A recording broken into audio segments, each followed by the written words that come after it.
Bueno, pues buenas tardes a todos. En primer lugar vamos a presentarnos. Bueno, me acompañan Esther Andreu,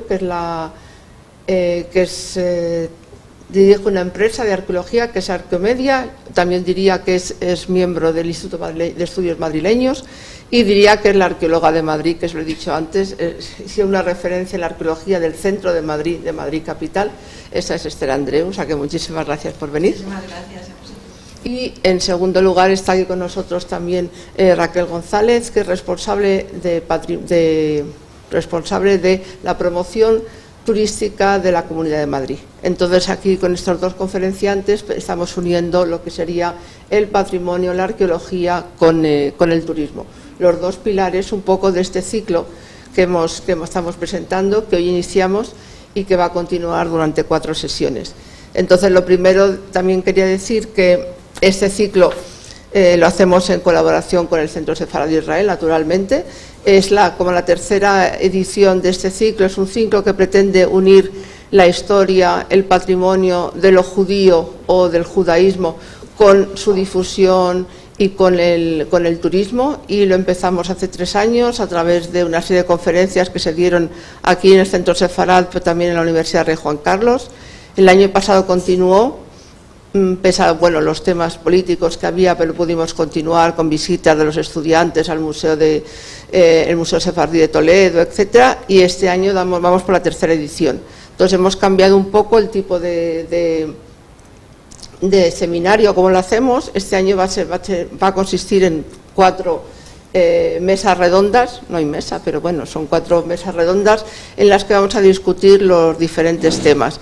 Diferentes temas, en este caso dedicado porque la Comunidad de Madrid tenía interés. De hecho, escribimos unas guías sobre el patrimonio judío en la Comunidad de Madrid y el turismo. Tiene un interés, o vamos a un interés por lo judío o por un nuevo segmento o un nuevo segmento turístico. Entonces, a raíz de eso hemos creado las 4 sesiones. Una de ellas, la de hoy, va a ser sobre Madrid capital únicamente, que es por eso que está aquí Esther Andreu, que nos va a hablar de todo su trabajo y de sus vestigios, los vestigios que he encontrado. Luego tenemos el siguiente día, el lunes que viene, nos dedicaremos a otro municipio, que es Alcalá de Henares, donde también hay una tradición y una investigación sobre el judaísmo y los judíos bastante interesante, con una conferencia de Gonzalo Viñuelas, que es profesor en la Universidad de Juan Carlos, también especializado en el tema de historia de los judíos en la Edad Media. El tercer día hablaremos sobre otros pequeños municipios de los que no tenemos realmente constancia. Tenemos constancia de que existe un poblamiento judío en la Edad Media, hay datos, hay fuentes, etcétera, pero que no se ha trabajado turísticamente, que es Buitrago y Torrelaguna. Son 2 municipios del norte, pero un poblamiento judío importante.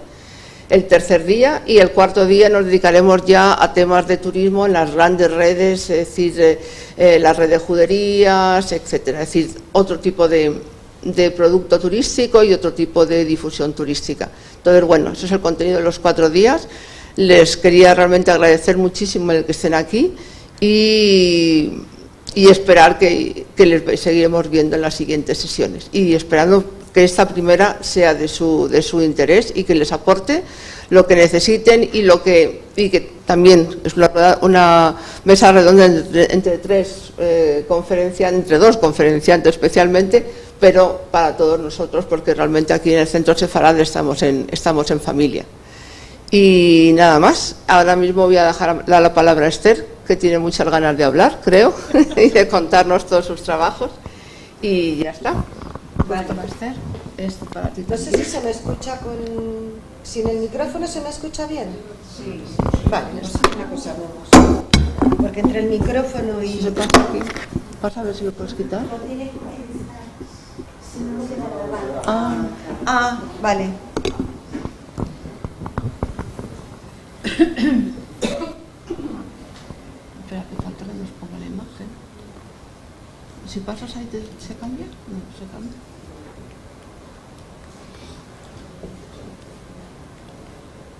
Ahora. Pero esto es avanzado. Ahí. Vale, bueno, yo creo que para mí ha sido una fortuna y un regalo que a lo largo de la vida, en 30 años, que llevo trabajando en Madrid, he tenido la suerte de dirigir 3 excavaciones muy grandes, quizá las más grandes dentro de lo que es el núcleo urbano, y que están todas en torno. Ahí sobre esta fotografía aérea he superpuesto las 3 excavaciones que se han hecho a lo largo de estos años. En el centro, pues en los años 90, mediados de los años 90, estuvimos excavando lo que fue la Plaza de Oriente y parte de la calle Bailén, aunque no aparezca todo dibujado, o sea, todo puesto en plano, pero bueno, sí, se excavó toda la parte de la calle Bailén. Después, en la última reforma que se ha hecho con la Plaza de España, estuvimos también excavando toda la calle de Bailén hasta llegar a la Plaza de España y también el Ferraz, etcétera. Pero bueno, centrándonos en la parte que vamos a hablar de la Edad Media, esta es la parte de la excavación, la calle Bailén, donde han salido algunos restos.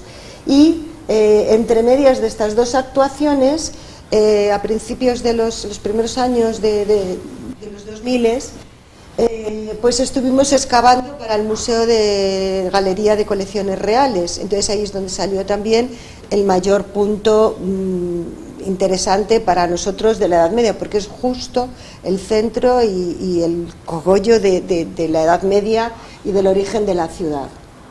Entonces esto me permite tener una perspectiva bastante certera, no solamente de los restos que han aparecido, sino de la topografía original, que nada tiene que ver con lo que vemos. Entonces, la ciudad de Madrid es una ciudad que tiene un origen tardío, porque es de la Edad Media, no es como otras muchísimas ciudades y poblaciones españolas que vienen desde la prehistoria, en época romana, etcétera, sino que tiene una formación en la Edad Media y que ha perdido todos sus restos por su idiosincrasia, es decir, a partir de que en 1561 Felipe II decide que Madrid sea la capital del imperio, eso provoca que un pueblecito pequeño medieval de repente tiene que crecer brutalmente, y entonces vienen todas, no solamente toda la nobleza, aristocracia, viene la iglesia y viene todo tipo de población, comerciantes, etcétera. La población de Madrid se multiplica brutalmente en muy pocos años. ¿Qué ocurrió? Que todo lo que existía medieval se arrasó porque la ciudad tenía que crearse y crecer. Entonces, es el motivo por el cual Madrid no ha conservado ni murallas, ni casas medievales, ni restos, como en otras muchísimas ciudades, que sí que hay un patrimonio que está visible a día de hoy. Entonces, esta peculiaridad ha hecho que durante muchísimos años solamente quedaran algunos vestigios de la muralla cristiana bajo algunos edificios, como en la Cava Baja, la Cava Alta, algunos sitios, y hasta los años 70, que apareció con unas excavaciones que se hicieron, de lo primerito que se hizo en la ciudad de Madrid, que apareció el tramo de muralla del Parque de Mohamed I, correspondiente a la otra muralla, la islámica. Hasta ese momento no se había conservado nada.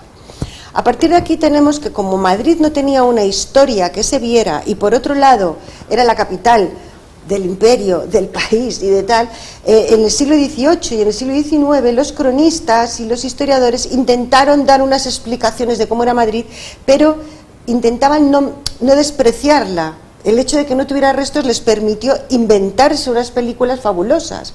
Entonces, se ha hablado siempre, cosa que hemos creído todos a pie juntillas, de un Madrid medieval, un Madrid espectacular, en el que la ciudad parecía que esto era, no sé, la Alhambra, y luego cuando ha aparecido la arqueología, una ciencia muy reciente, a partir de esa excavación de la muralla medieval, musulmana, del Parque de Mohamed I, y hemos empezado a excavar, a partir de los años 90 en adelante, pues ¿qué estamos viendo?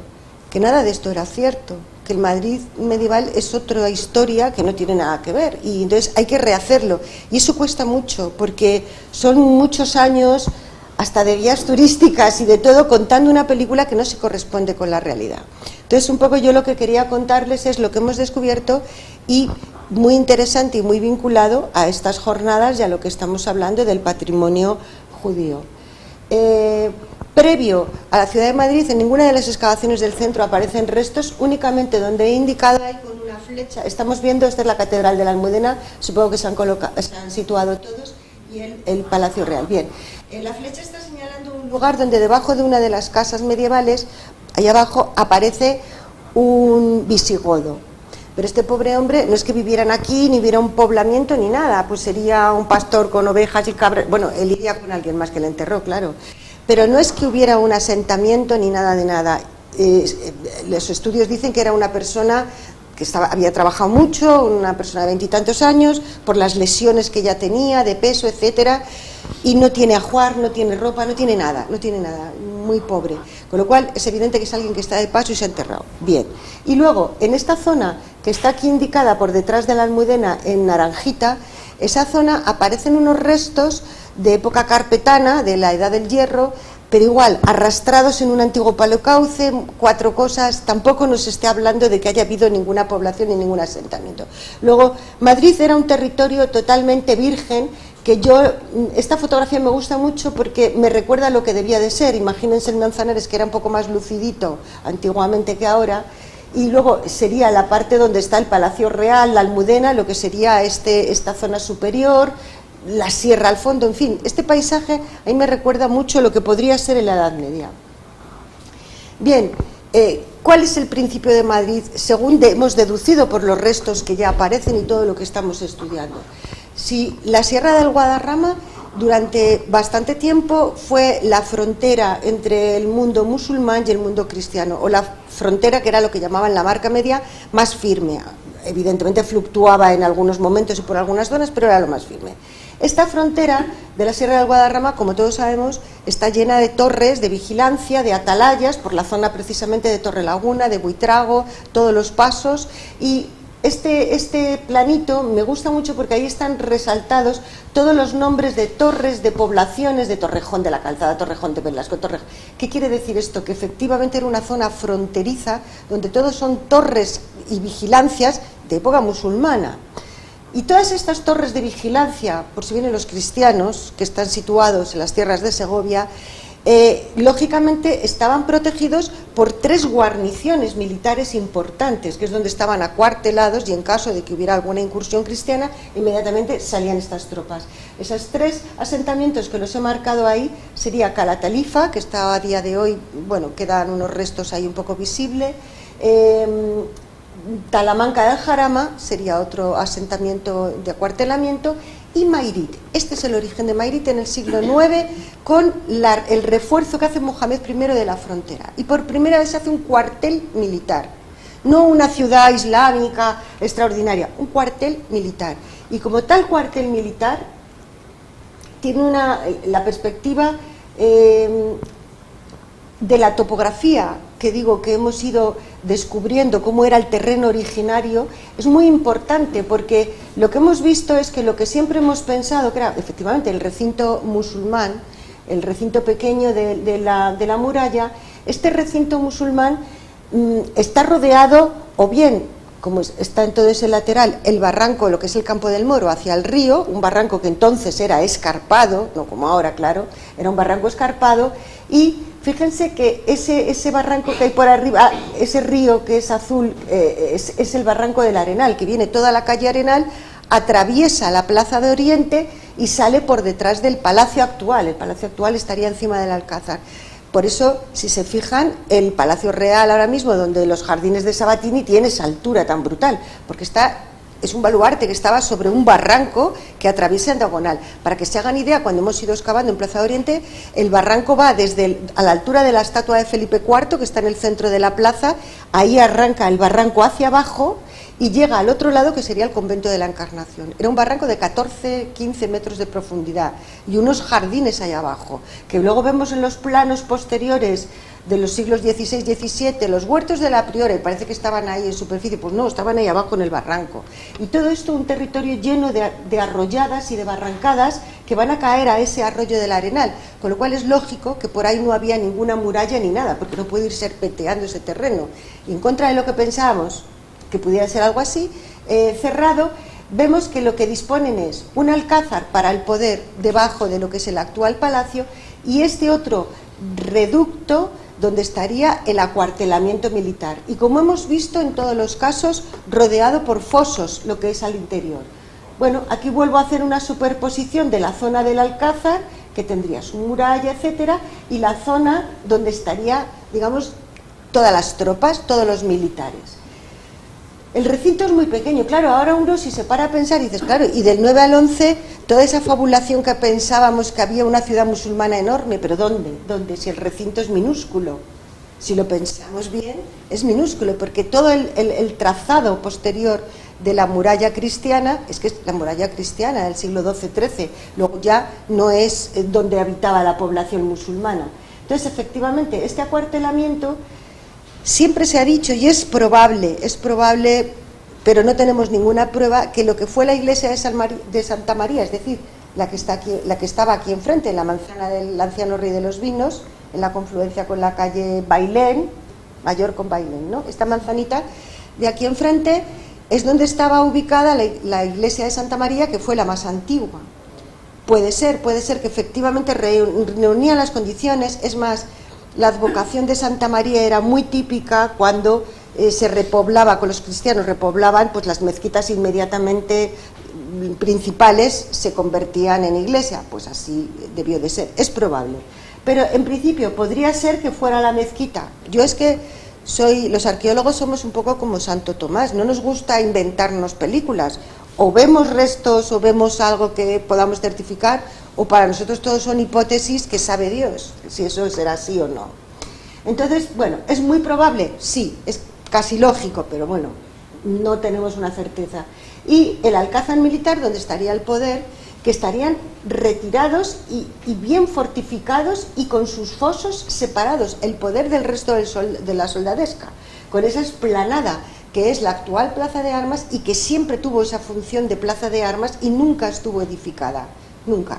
Con lo cual, a mí me gustaría excavar ahí, que me falta, pero, para comprobarlo, pero no creo que me dejen.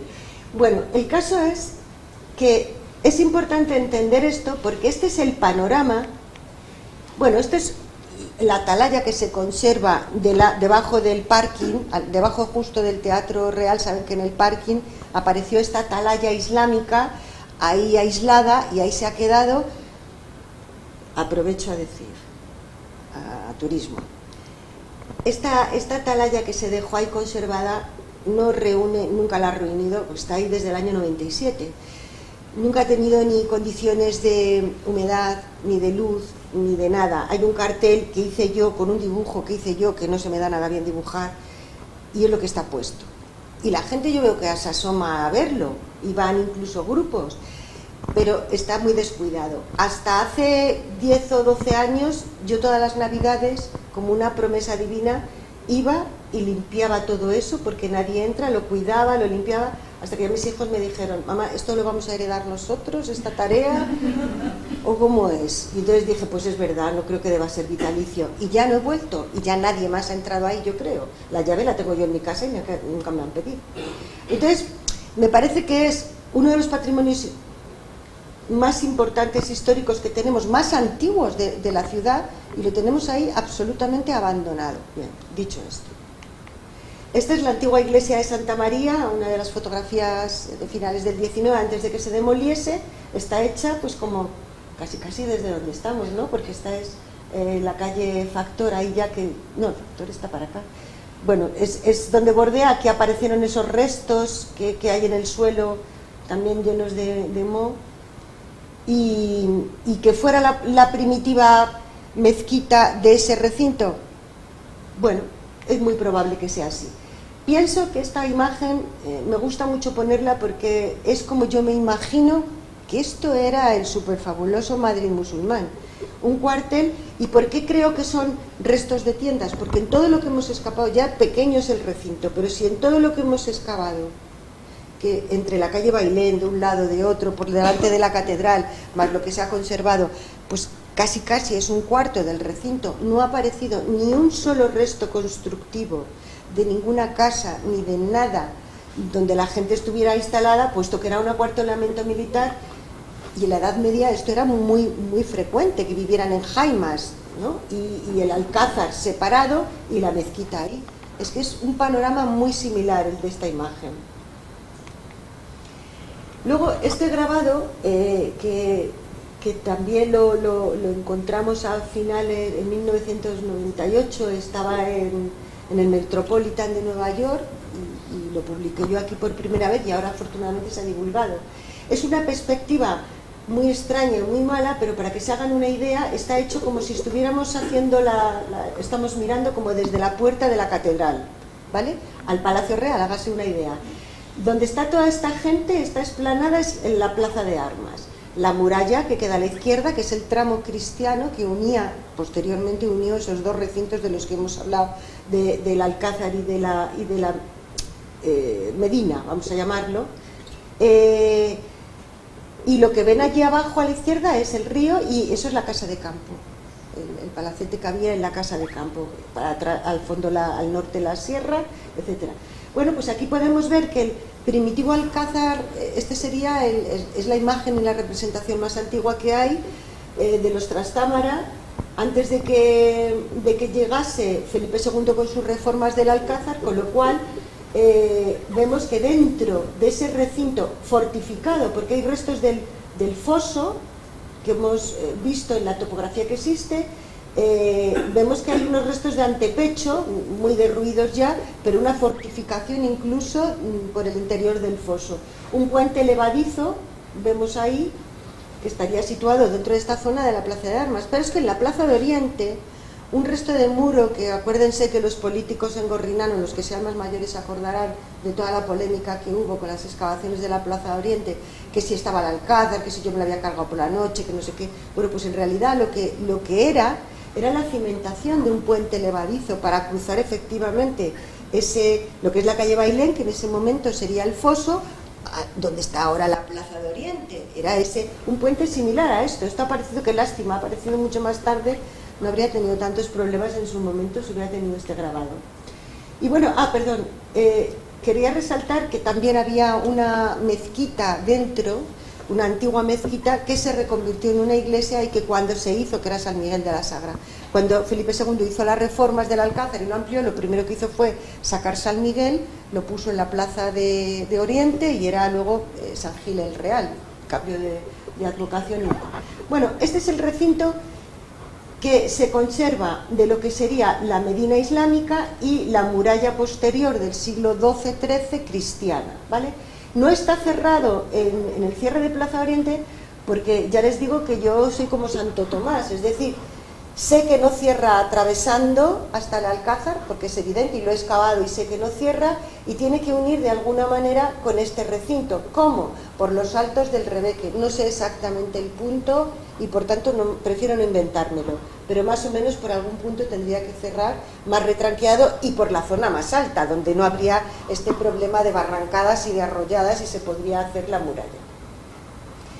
Bien, ¿qué ocurre? Que este pequeño recinto, fíjense que es muy pequeño, insisto, y el alcázar, que el alcázar islámico era mucho más pequeño que ese ya es el de Felipe II, luego era la mitad o menos de la mitad que el alcázar de Felipe II. Esos dos recintos se mantienen así hasta que en 1085 cae Toledo con Alfonso VI. En el momento que cae Toledo, se repuebla desde Toledo hacia la frontera de ellos que tenían en ese momento, lógicamente se repuebla todo con los cristianos, van bajando y van ganando territorio y lo van repoblando.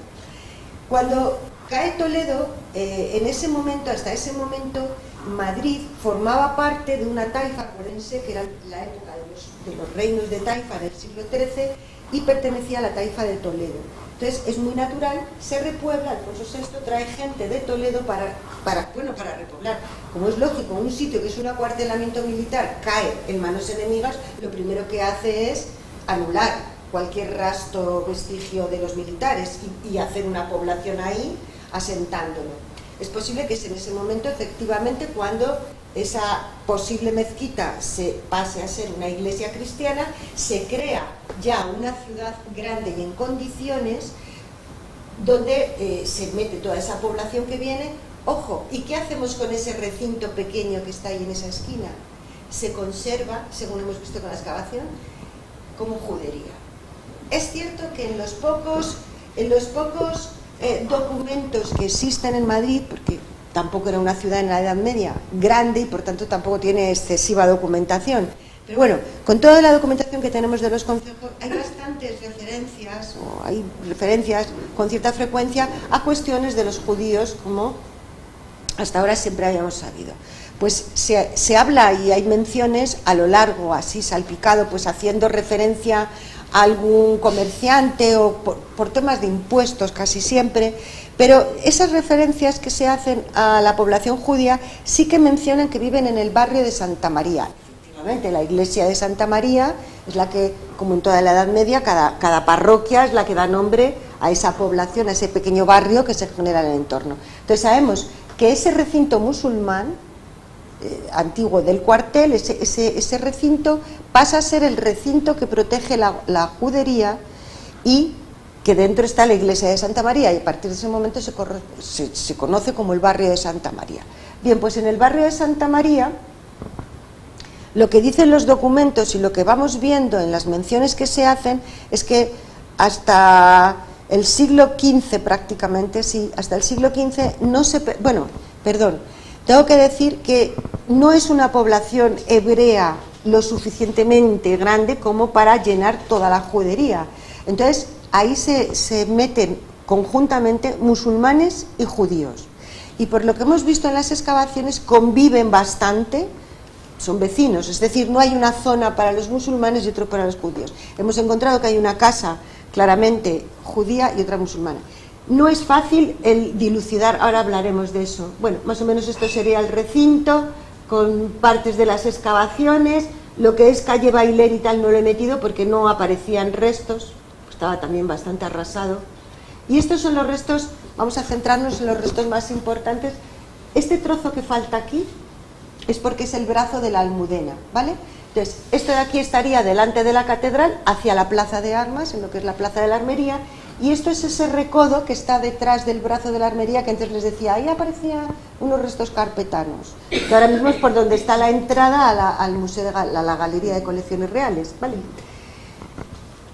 Esto que ven se ha conservado todo. La muralla, hemos encontrado la muralla con esas torres, y hemos encontrado restos de bastantes casas, como pueden ver, unas en mejor estado y otras en peor. El terreno, quiero que se sitúen, digamos que desde la calle Bailén, hagan como un corte longitudinal hacia el río. Desde la calle Bailén estaría en alto, no como ahora toda la explanada de la catedral está llana, sino que iba en pendiente. De hecho, todas esas casas van bajando escalonadamente, ¿vale? Iría bajando y la muralla se encontraría en el borde, donde se encuentra actualmente ahí abajo, dentro de la Galería de Colecciones Reales, en el borde del barranco, y hacia abajo sería un barranco abrupto. ¿Por qué se ha conservado? Porque precisamente esa muralla que estaba sujetando estas casas ahí, que bajaban, cuando Felipe II empieza a hacer la ciudad, y es muy listo, y entonces, antes de decir que va a ser la capital de Madrid, va a ser la capital de España o del Imperio, manda a su aya, que era la mujer de máxima confianza en su vida, que era doña Leonor de Mascareñas, la manda a que venga aquí a Madrid y vaya comprando todos los huertos y terrenos de todo el entorno del Alcázar.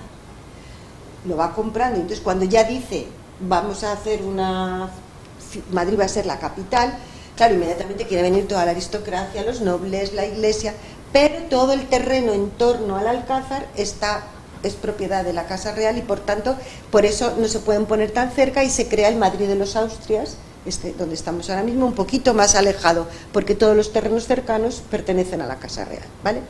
Entonces, claro, Felipe II, en todas estas reformas que ha hecho en el entorno y que yo he ido excavando y que estaban por encima de todo esto, porque para que saliera esto he tenido que excavar primero los restos de la Armería Real de Felipe II y de las caballerizas, que era el mismo edificio, y también lo que eran las casas de pajes, donde los pajes que eran los nobles que se educaban como en la carrera diplomática. Por ejemplo, en esta casa que hemos excavado, la casa 7, ahí la casa que había encima era donde estaban los príncipes de Bohemia, que eran los sobrinos de Felipe. Entonces, bueno, quiero decir que era una zona muy habilitada. ¿Y qué es lo que hicieron? Pues esa pendiente que bajaba hasta la muralla, la rellenaron, la colmataron hasta la muralla, apoyan ahí y ya empezaron a explanar y a allanar todo el terreno un poco como lo estamos viendo ahora. Pero eso ha permitido que toda esa cuña se haya conservado. Que no esté visible ahora es porque no se puede dejar visible. Está todo esto que están viendo se ha conservado. Y está protegido, consolidado, tapado, cubierto y de todo. Pero ¿qué ocurre? Que Esto se expande hasta casi, pues hasta la mitad de las escaleras o algo más de la catedral. La explanada, para que se pudiera ver, porque claro, no va habiendo cota, como precisamente va en disminución esa cuña, no hay cota. Entonces, la posibilidad de dejarlo visible habría sido a través de unos vidrios o algo en el suelo que permitiera ver lo que hay debajo. Pero todos los caballos y todo lo que se hace con, es que no me sale, con las credenciales, la presentación de credenciales en el Palacio Real y todos los actos diplomáticos que llevan caballos, guardia, de todo, los caballos no pisan vidrio, entonces no se puede poner nada así visitable. Se pensó hacer alguna especie de pirámide o de elemento de bloque de cristal alto, pero impediría toda esa parafernalia, ¿no?, que existe en torno a la Casa Real y las presentaciones y todo esto. Entonces, al final se ha desestimado. Pero está ahí, con lo cual, si en algún momento de la historia se quiere volver a sacar y que se pueda hacer algo para verlo y visitarlo, se puede levantar. Solamente se han conservado la parte inferior, lo que está en esta esquina que ven calle 1, porque claro, ven que el paseo de Ronda va bordeando la muralla y en la zona que está más abajo, esta casa, para que se hagan una idea, estos muros levantan 2,80 de altura. ¿Se podría ver? Sí. ¿Lo enseña la Galería de Colecciones Reales y Patrimonio Nacional? No. Es más, lo único que está enseñando, que es la parte del portillo, faltaba por acabar de excavar. No está el portillo diáfano, no lo ven. O sea, les dicen que hay un portillo y ustedes tienen que hacer un acto de fe. Porque hay unas alcantarillas y unas canalizaciones del siglo XIX que yo no pude acabar de excavar porque durante las excavaciones, bueno, pues había inestabilidad y la iglesia se preocupó de que si se le iba a agrietar, que si no sé qué. Dijeron, bueno, pues cuando se acabe la obra ya lo hacemos después. Pero luego no había dinero, pero luego vino la crisis, pero han pasado tantas cosas que al final, ahí está. Y se está enseñando sin habilitar. ¿Por qué es importante que se quitara? Porque permitiría ahora mismo, tal y como está, que la gente pudiera ver el portillo y la calle que baja al portillo con restos de las casas de la judería, se podrían ver. Y ahí las casas tienen cierta altura también, se podría habilitar y se podría ver. Pero no se está exhibiendo. Y luego, en la otra parte donde la muralla, como veremos más adelante, es muy alta, el paseo de Ronda y las casas son altas, tampoco se visita porque lo tienen cerrado. Así que es una pena. Pero el problema es que en Madrid todos los restos que salen dependen de la Comunidad de Madrid. Su musealización, todo, cualquier proyección, su protección y de todo.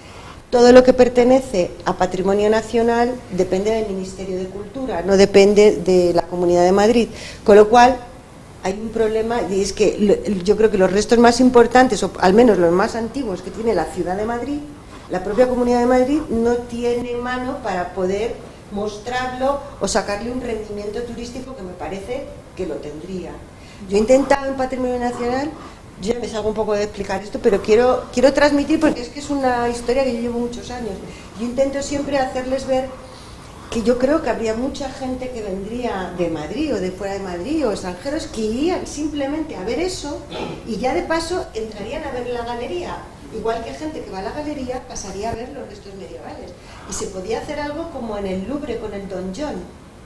Cuando uno va al Louvre, en el vestíbulo puede tener esa opción de entrar a verlo, se pueden exponer los materiales, los restos. Los materiales que han salido aquí son fenomenales, tanto los medievales, por supuesto, pero es que posteriormente, imagínense, los materiales de edificios pertenecientes al palacio, entonces materiales del siglo XVI, XVII, unas porcelanas chinas, hay cosas muy bonitas. Y todo eso se podría enseñar, se podría exponer, y yo creo que sería para la ciudad de Madrid un potencial brutal, y sin embargo ahí se mantiene tapado. Bueno, ya he llorado, sí. ¿Qué se conserva de época islámica? Lo único es pegado al... De este plano yo comprendo que es complicado de entender. Esta es la muralla, la torre, lo del portillo es el hueco de abajo. Pegado al portillo y debajo o pegado a la casa medieval de la judería de época islámica anterior, lo único que se conserva es esa edificación que tiene 3 habitaciones que se pasa de una a otra, pegadita al portillo, pegadita y adosada a la muralla, y que es un cuerpo de guardia. Entonces, estamos en un cuartel militar. Lo único que se ha conservado es esto, pero que también sería muy bonito poder verlo. Son muros, como ven, que levantan bastante altura. Esto es están sin... Es que se podría hacer, esto es de la excavación, pero se podrían hacer muchas cosas para reconstruir de alguna manera o verlo. Vale, voy rápido. Esta es la calle del Portillo que les digo, desde dentro, esto es al revés, desde dentro, esto es una canalización y que baja. Voy a pasar a toda velocidad. Bueno, esto es lo de la excavación de las casas durante el momento. Ven que hay unas canalizaciones como esa que he marcado en morado, que son también del siglo XIX, que es de misma naturaleza que la que está taponando el Portillo y no se ve por tanto toda la ciudad medieval. Aquí no se ha podido quitar porque este forro de la muralla es moderno y si se quitara, que lo intentamos, se quedaría al descubierto el relleno de la muralla, pero no un paño, mientras que en el otro lado sí que se podría limpiar y alfombrar. Ahí está la muralla, que tiene 3 metros de anchura, con una de las torres, pegada al Portillo, y todo esto, lo de atrás es el cuerpo de guardia, y las casas, fíjense que levantan una altura importante las casas de la judería. Bueno, todo esto ya les digo, solamente se podría ver esta casa de aquí abajo, pero con su paseo de ronda, y se podría ver. ¿Cómo eran las casas? Las casas, que son todas, pues eso, del siglo XII, XIII, tanto las islámicas como las que son judías, por lo que hemos visto, tienen una planta similar a algo así, ¿no? Todas se giran en torno a un patio central. En el patio central hay una sala, siempre vemos que hay una sala grande, y en alguna hemos visto como restos que interpretamos como posible cocina, un espacio como de cocina, en torno al patio. Todas las casas tienen un pozo de agua, todas, en su patio, lo cual quiere decir que efectivamente la riqueza de arroyadas y de agua que había era extraordinaria.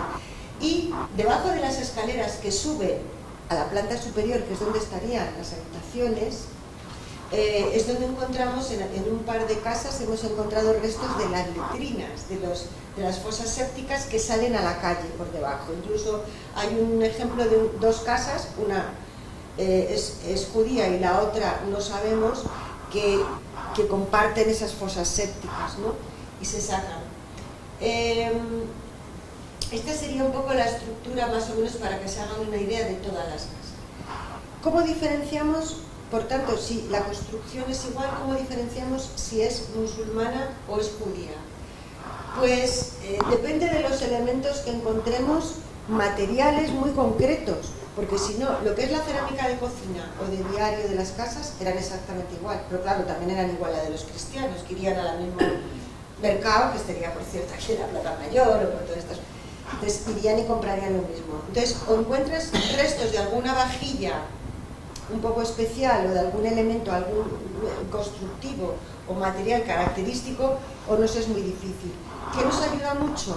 Las basuras y lo que comen. Bueno, las basuras y lo que comen, para ver si son cristianos o son judíos o son islámicos, sí nos sirve, porque los despieces de los animales nos dan la pista de si son cristianos o no. Ahora, el despiece en la Edad Media, tanto de musulmanes como de hebreos, era el mismo, con lo cual ahí tampoco nos ayuda demasiado. Bueno, esto lo he puesto como ejemplo para que vean la altura de las casas. Por ejemplo, hay esta casa que se podría visitar, que tiene ese arranque de ventana geminada, que es lo que hemos levantado ahí, pero que si ven en el suelo del paseo de ronda, estaba el arco, se podría reconstruir perfectamente la ventana geminada. Todas las casas, la anterior es que me he pasado, quería hacer hincapié, por ejemplo, en esta casa, todas las casas vemos que el acceso nunca es directo al patio, cosa que cualquiera de las dos religiones tienen claro que la casa desde la calle no se puede ver, tiene que haber algo que no permita ver el interior de la casa. Por ejemplo, en esta casa 1, que es esta primera de la esquina, la entrada, que se sale ahí, sería lo que he pintado en verde en el muro, y a continuación fíjese que he pintado como un apéndice, que es este resto del muro. Cuando estábamos excavando levantaba más, pero se nos fue derrumbando. Esto es un problema que los arqueólogos, cuando excavamos, pues empezamos a bajar, porque fíjense dónde está el nivel del suelo, donde pone UE6095, pues seguimos bajando porque debajo es cuando vamos mirando si hay algo anterior o hay anterior. Si lo queremos dejar visitable, tenemos que rellenar ese suelo otra vez hasta su nivel originario. Pero esto que sería un murete en la entrada que hace de parapeto, de manera que desde la calle, la puerta solo se ve ese muro y el que entra en la vivienda tiene que entrar y girar ya al patio. Está evitando que se vea desde la calle el patio interior. En otro caso, como es esta casa 4, que se entra por la calle de atrás, si se dan cuenta, como la muralla hace ahí como una disposición circular, el paseo de Ronda, lógicamente, bordea la muralla circular, y es como una manzana de casas anular, o sea, va siendo un anillo de manzana de casas, y por detrás la siguiente calle vuelve a ser anular. Pues hay casas que se entra por la calle de atrás y otras por la de adelante. Esta casa se entra por la de atrás, esta casa sí que es hebrea.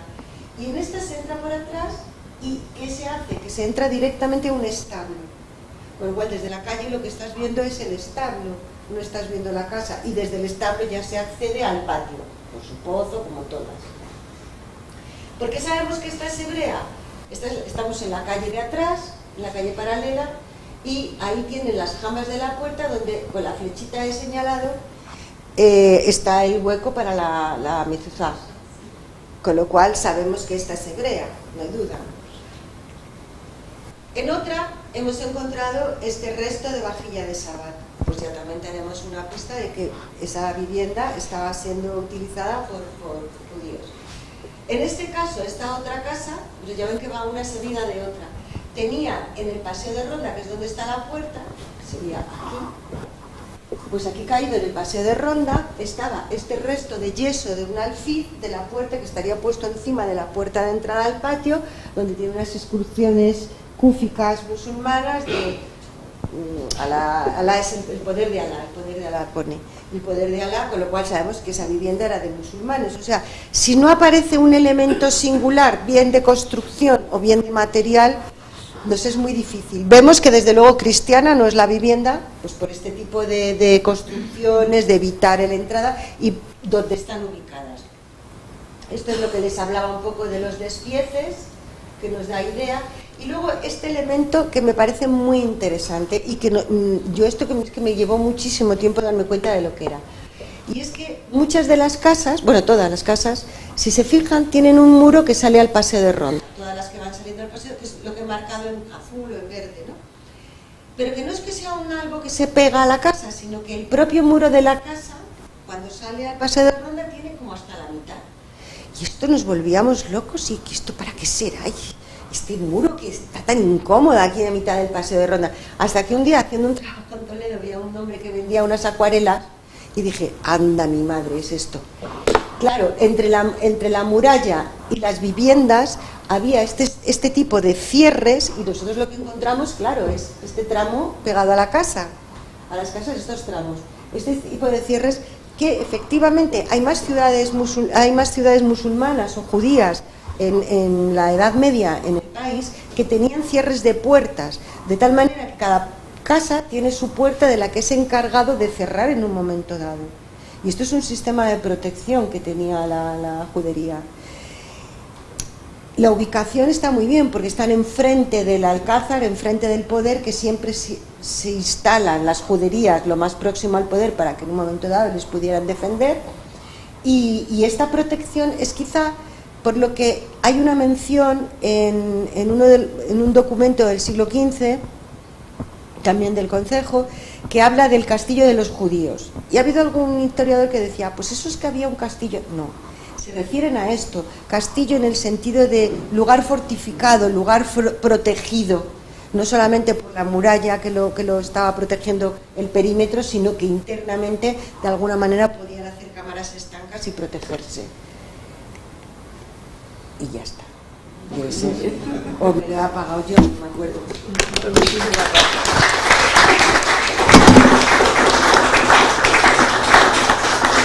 Pues interesantísimo, la verdad es claro, que sí. Y es una pena que los vestigios más antiguos que tiene la ciudad de Madrid son esa atalaya musulmana abandonadita de la mano de Dios, y luego estos restos que han aparecido, precisamente lo más antiguo que tenemos de Madrid de la Edad Media es patrimonio judío, que es, tiene que entrar a vuestro proyecto.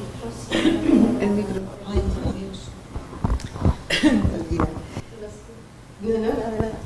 Y pues eso me parecía muy interesante cuando me invitaste a venir, porque dije, pues me parece perfecto, porque es que no somos conscientes en Madrid que lo poquito que conservamos es o la muralla islámica, la muralla cristiana, pero de civil, de restos de vida, es precisamente parte de la judería. Sí, sí, por supuesto, es apasionante y más, bueno, abre una puerta a cómo trabajar. Nos faltaría un responsable aquí de patrimonio, porque Sí, efectivamente. aquí Raquel va a hablar de turismo. ¿Te tomas nota? Yo, en la medida en que, bueno, en mi ámbito de gestión y de responsabilidad, tomo muy buena nota, pero efectivamente eso es algo que compete a los responsables de patrimonio histórico de la Comunidad de Madrid, efectivamente. Y bueno, yo no sé si también esto, supongo que se ha puesto perfectamente en conocimiento de las autoridades, dónde está ubicada la atalaya y la situación que tiene para que se pudiera actuar, ¿no? Y bueno, a veces las administraciones públicas es cierto que nos encontramos con tantas cosas, tantas cuestiones que abordar, que eso a veces es muy pesado. Yo me hago cargo de ello, pero a veces es cuestión de insistir y de que se dé el momento propicio para llevar a cabo aquello que a lo mejor lleva tiempo esperando. Pero yo creo, personalmente pienso que sería un enriquecimiento para todos, ¿no? Así es. La pregunta que, por ejemplo, podríamos hacer entre todos y a Raquel en particular es si Madrid necesita diversificarse, es decir, si Madrid necesitaría a lo mejor incluir estos tipos de bienes distintos o estos segmentos diferentes. ¿Cómo lo ves? Bueno, personalmente pienso que la afluencia turística actual y sobre todo especialmente después de la pandemia es algo muy intenso que ha transformado muchísimo nuestra ciudad y nuestra Comunidad de Madrid.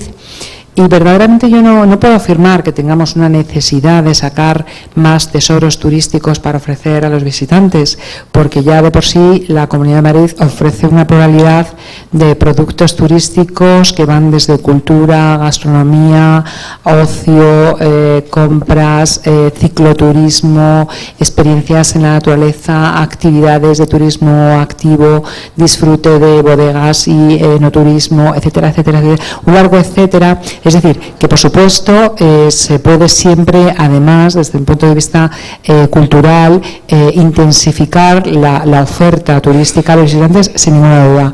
Pero yo personalmente voy más allá. O sea, a mí me parece que el mantenimiento de estos recursos tan sumamente valiosos ya, en mi opinión, superan el ámbito de lo estrictamente turístico.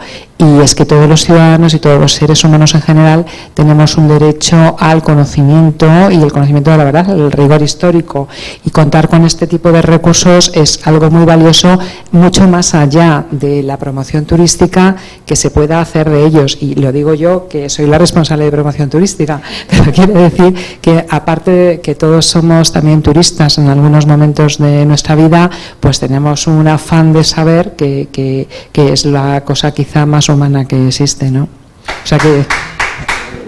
Muchas gracias. Claro, ahí es el tema en el que el turismo se une con la educación, se une con la formación. ¿Qué objetivo tiene el turismo? Atraer visitantes, naturalmente, es un recurso económico, por supuesto, pero aparte de eso, el turismo tiene un componente muy fuerte de educación que ofrece a los turistas, que explica cuál es el relato que se hace de los destinos, ¿no? Entonces se une con la ciudadanía y se une con el turismo, también se une con la ciudadanía. ¿Qué importancia tiene en Madrid la ciudadanía en la promoción? Bien, la verdad es que la responsabilidad de llevar a cabo labores de promoción turística es muy intensa. Efectivamente, el turismo es fundamentalmente una actividad económica. Además, por supuesto, es una actividad de posicionamiento, de prestigio ante el mundo, porque cuando hablamos de turismo, por supuesto hablamos de turismo nacional, pero estamos hablando en muy buena medida, en el caso además de Madrid, que es un destino muy internacional, pues estamos hablando también, por supuesto, de promoción internacional. Entonces, además de la dimensión económica, no olvidemos que el sector turístico es un sector exterior, es entrada de divisas puras y duras, es una exportación. O sea, cada turista que tenemos en nuestras calles, en nuestros hoteles y restaurantes, es como estamos exportando, ¿no? Eso por un lado, desde el punto de vista económico. Y desde el punto de vista social, pues también, desde el punto de vista, digamos, político, social, ¿por qué no? Pues por supuesto también el relato es una palabra que no me gusta mucho utilizar, pero es verdad que, bueno, pues es muy expresiva y está muy utilizada. Pues el relato sirve para que los destinos, países, ciudades, regiones, se posicionen ante el mundo, y eso es un intangible muy valioso.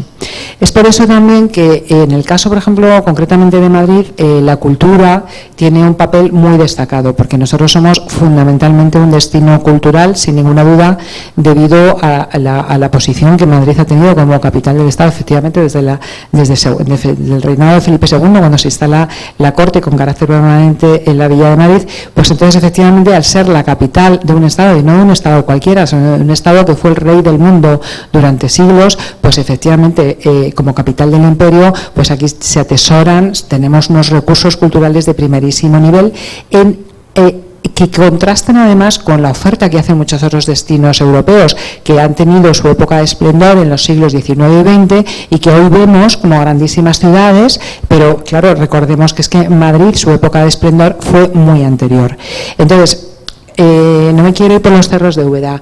La cuestión es que efectivamente los recursos culturales son, primero, un bien de la humanidad en sí mismos, como decía antes. En segundo lugar, son un recurso cultural de primera magnitud.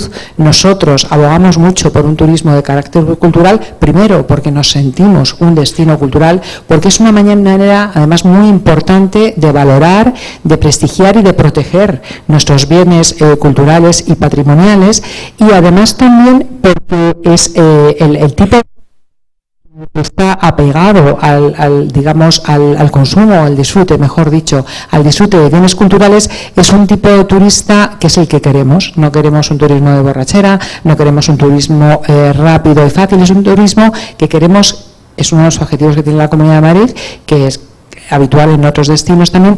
Queremos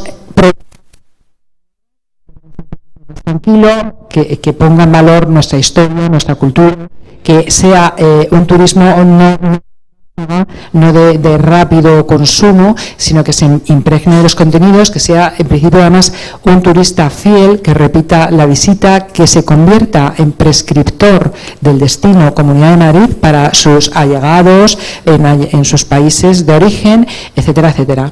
Entonces, por otro lado, el visitante que tiene intereses culturales es sumamente respetuoso, es mucho más respetuoso con el destino, es capaz de valorarlo, es capaz de protegerlo y se convierten también en difusores del valor cultural de ese destino. Entonces, por supuesto que nosotros tenemos mucho interés en el turismo cultural e histórico.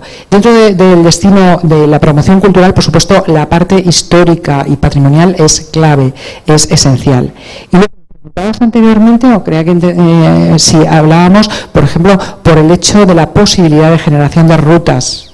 Ruta, en este caso sería una ruta judía en la Comunidad de Madrid, o podría ser una islámica, podría ser rutas temáticas.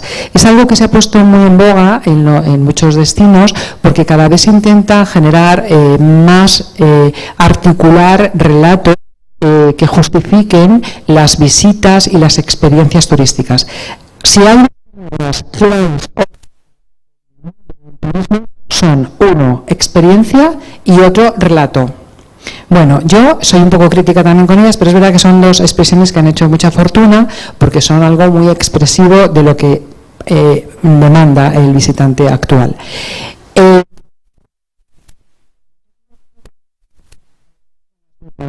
Que era individual, que era muy... En cuanto al número, eran muy pocos los viajeros que viajaban así. La fuerza de los hechos ha hecho que los flujos turísticos sean ahora algo muy masivo. Entonces ahora viaja todo el mundo y además mis hijas que tienen 19, o sea, no paran de viajar y de visitar sitios, ¿no? Los viajes se han instalado en nuestras vidas, la necesidad de conocer y viajar por el mundo es algo que ya está en todos los países, en todas las edades, en todos los segmentos sociales, ¿no? Eso por un lado.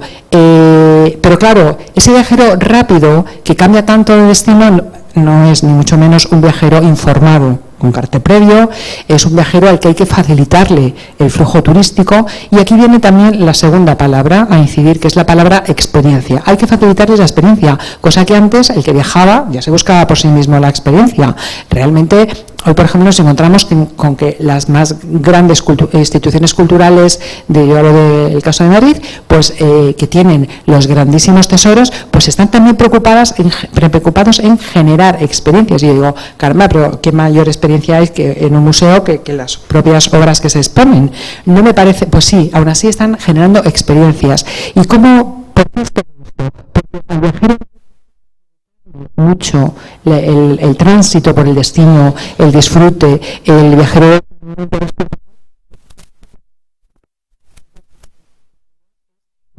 disfrutar y que se lo den hecho. No por lo general, por supuesto hay excepciones, pero por lo general no es un viajero que vaya a investigar, a leer.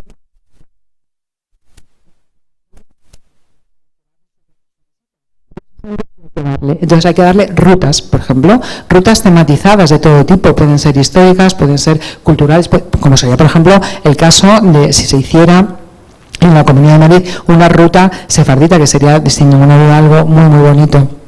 Actualmente sí que hay rutas que recorren los recursos sefarditas que hay en nuestra comunidad, pero no están integradas en rutas de toda la Comunidad de Madrid. Las hay, por ejemplo, en Alcalá de Henares, donde se recorren aquellos recursos y vestigios más relevantes, también los hay en Buitrago, etcétera, pero no la hay integrada en un nivel de comunidad autónoma, pero ni esa ni tampoco otro tipo de rutas muy, muy bonitas, necesarias, que todos apreciamos, que en algún momento hemos de abordar. De hecho, bueno, también eso, nosotros, por ejemplo, yo tengo una experiencia que fue un poco, pues es una experiencia muy experimental, muy previa, que era para la elaboración de rutas para recorrer la Comunidad de Madrid, observando, se hizo en colaboración con las 5 universidades públicas madrileñas, y entonces hay un grupo de investigadores que recibieron una financiación muy importante de la Unión Europea, una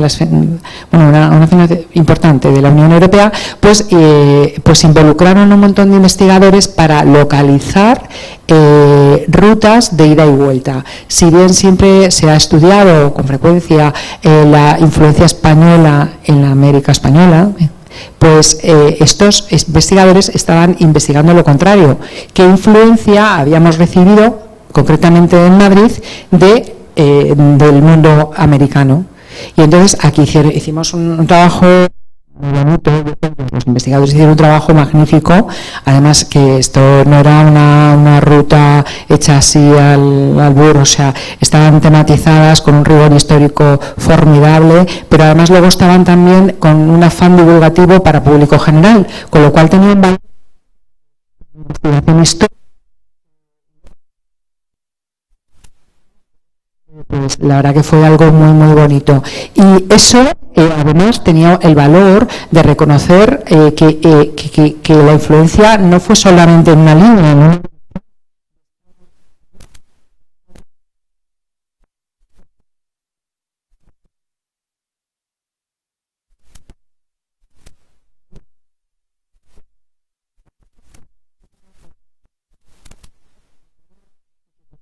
Tiene que partir efectivamente de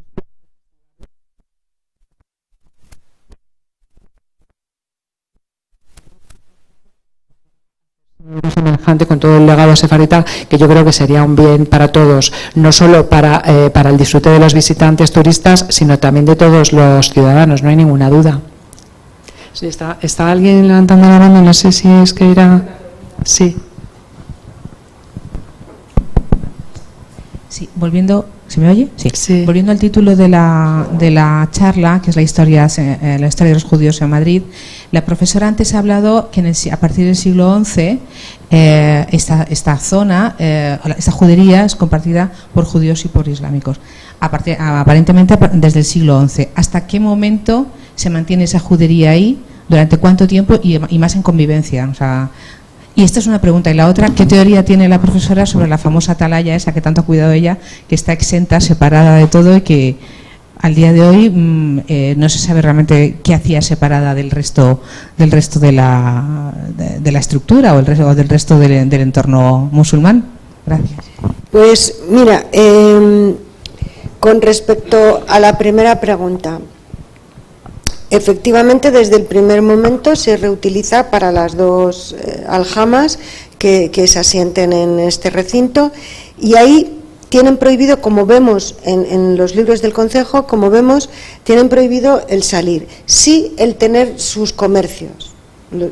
Fundamentalmente, por ejemplo, los judíos madrileños en la Edad Media, en las charlas que va a haber más adelante en estas jornadas, yo me imagino que hablarán sobre esto, pero fundamentalmente se dedicaban al comercio de telas, quizá era lo más corriente. Entonces, podían tener sus comercios de lo que fueran por el resto de la ciudad, pero tenían prohibido dormir fuera. Esto cambia en el último siglo, ya a partir del siglo XV, a principios del siglo XV, se les permite que pueden ya dormir o instalarse fuera del recinto de la judería. Pueden salir a trabajar y dormir en sus propios comercios o tener residencia fuera. Yo entiendo que es a partir de este momento cuando en el entorno de la Plaza Mayor y de los sitios de mercado, que es donde ellos tendrían sus puestos de comercios, tanto musulmanes los que lo tuvieran como judíos, claro, pues empiezan a instalarse, y es cuando se empiezan a formar esos barrios de la modería y de todo esto que hemos escuchado, que es ya los vestigios del último siglo hasta la expulsión. Y hasta la expulsión parece que dentro del recinto, yo tengo que decir que ahí tengo algunas dudas, porque precisamente ese portillo que he estado enseñando, ese portillo tiene en su interior una división. La calle que baja al portillo, es que como lo tienen ahí tapado no se puede ver, pero bueno, créanme, la calle que baja al portillo se le construyó un tabique, por decirlo de alguna manera, no es un tabique, es un muro, vamos, pero esa calle se dividió con un muro, de tal manera que ese muro con una puerta aislaba una parte, las casas que hemos visto que estaban cerca a lo que fue el cuerpo de guardia, de la otra parte que hemos visto que tenía su sistema de cierres de puertas. Entonces, yo tengo una teoría, lo que pasa que es que no tengo suficientes datos como para confirmar que sea así y que lo diga con una certeza. Yo creo que a partir de este momento del siglo XIV, XV realmente, no XIV, del siglo XV a principios, ya había una permeabilidad de estas poblaciones dentro de la ciudad y también de la ciudad dentro de las poblaciones, porque incluso hay algún documento cuando ya se han marchado, se marcharon como todos con la expulsión en el siglo XVI prácticamente, vamos. Entonces, en ese momento, durante todo el siglo XV, hay un documento que sí que hay alguna mención de la casa de fulanito de tal, que anteriormente, antes de la expulsión, era, bueno, tengo la nota ahí en el bolso, podría leerla, la expulsión, antes de que se fuera, el rabino tal que vivía, ahora esa casa es ocupada por tal. Es decir, yo creo que hay un momento en el que, como empiezan a salir al resto de la ciudad y ya se pueden establecer fuera, quedan casas libres que empiezan a ocupar algunos cristianos, y que entiendo que lógicamente ya no habría ese cierre fortificado tan exhaustivo, porque ya tampoco había ese afán de encerrarlos. Hay una, pero yo creo que esa ahí no me sale, permeabilidad de los cristianos con la judería, yo creo que eso se da en el último momento. O sea que hasta el último momento han estado utilizadas. Y yo las casas que hemos excavado ahí, la verdad que esas no tienen ningún resto cristiano de esa época. Sin embargo, sí en esas que digo del portillo hacia, digamos, la Puerta de la Vega, ¿no? Al otro lado de ese muro, con lo cual yo sospecho que ahí ponen un muro, ya no una gran fortificación, pero en fin, hacen una pequeña separación y empiezan a dejar esas casas libres para población cristiana que puedan adentrarse ahí.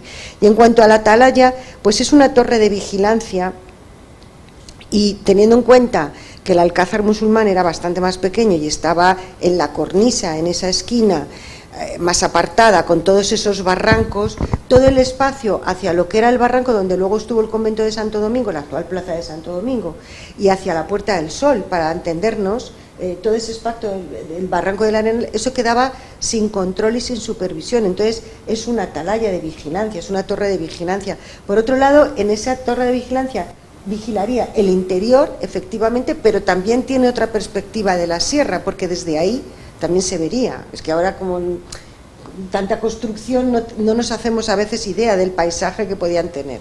Y está en el borde del barranco, en un sitio abrupto. Ahora, lo que sí que tengo claro es que esa torre, durante el siglo XVI, ya no existía. Tan es así que por encima de lo que está excavado, lo que se ha conservado, por encima de eso, los niveles, la estratigrafía de tierra que había era del siglo XV. Es decir, a final de la Edad Media, ya esa torre ni siquiera ellos la veían, no existía porque hay tierra que está tapando la cimentación. Se derribó, se demolió antes. Y justamente detrás de esa atalaya levantaba la fachada de lo que fue la Casa del Tesoro, pero no lo debieron de ver porque estaba un paquete como de unos 20 centímetros de tierra encima, que por el material era ya del siglo XV, es decir, no aguantó hasta el crecimiento de Felipe II esa atalaya ahí aislada. No sé si te he respondido. Vale, yo quería un poco como conclusión, bueno, si no hay más preguntas, por supuesto, las preguntas que quieran hacer. Perdona, a mí me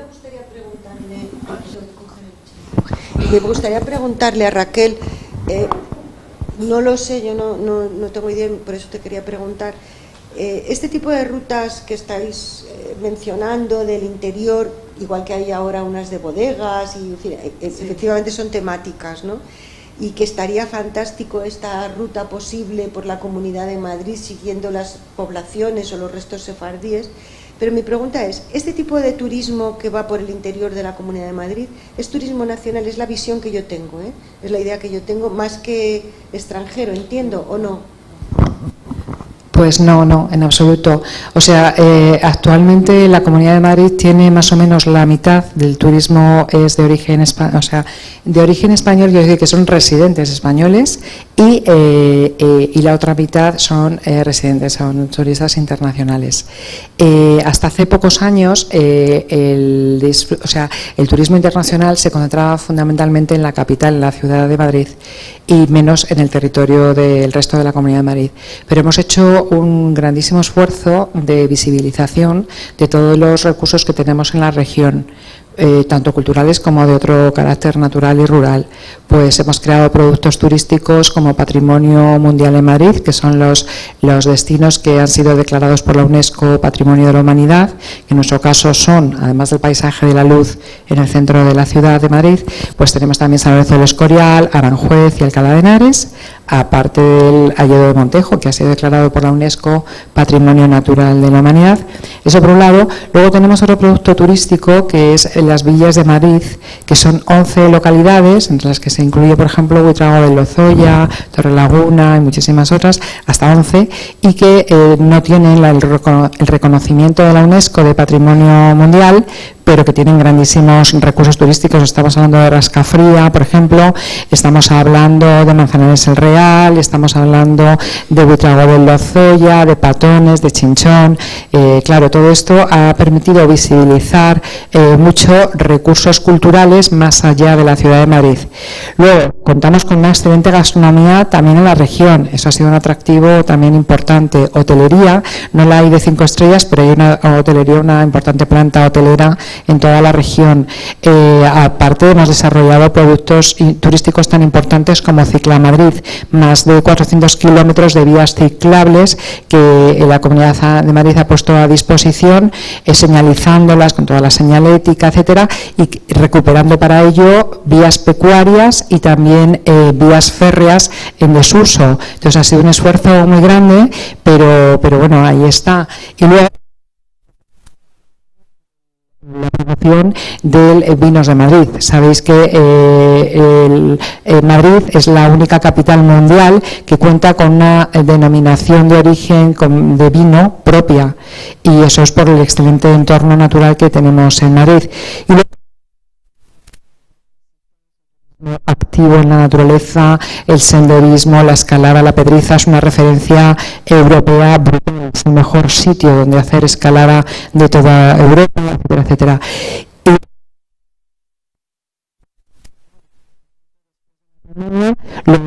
Los visitantes buscan una combinación de actividades. Madrid es ya una ciudad muy conocida y todo.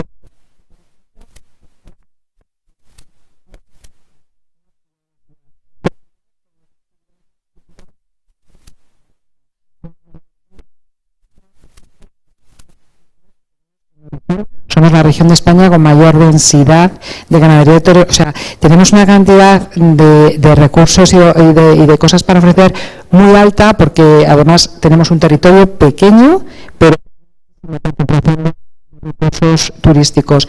Y no, los visitantes, por ejemplo, de los destinos patrimonio mundial internacionales muy por encima de los nacionales, sí. Pues esperemos que tenga también cabida la ruta sefardí en esa oferta de la Comunidad de Madrid, que seguramente además será también internacional, igual que el patrimonio mundial, porque es un recurso que suele atraer mucho a otras poblaciones. Pues estoy segura de que así será y de que algún día la tendremos, y esperemos que más bien pronto que tarde. Y por supuesto que va a ser de un grandísimo interés tanto para los ciudadanos de Madrid como para todos los visitantes nacionales e internacionales, no hay ninguna duda. Claro que sí. ¿Hay alguna pregunta más? Quería comentar simplemente que muchas gracias por este descubrimiento del Madrid medieval que nos has hecho, Esther, muchísimas gracias. Y además, porque uno de los grandes temas que hay con el tema del mundo judío y del mundo sefardí es que poner en valor, es difícil poner en valor recursos vinculados con ese patrimonio, porque realmente en 1492 se marcó un hito, se rompió la idea de patrimonio, de memoria, que se está recuperando, pero a base de muchísima investigación. Entonces la suerte es que en el caso de Madrid, como bien has demostrado, hay un patrimonio arqueológico ahí muy claro y que está esperando a que las administraciones, especialmente patrimonio. Y bueno, vamos a ir descubriendo a lo largo de este ciclo pues otras pequeñas localidades, bueno, pequeñas, no tan pequeñas como Alcalá de Henares, y otras experiencias. Y bueno, esperamos más preguntas, más participación y nada, y verles la semana que viene. Muchísimas gracias.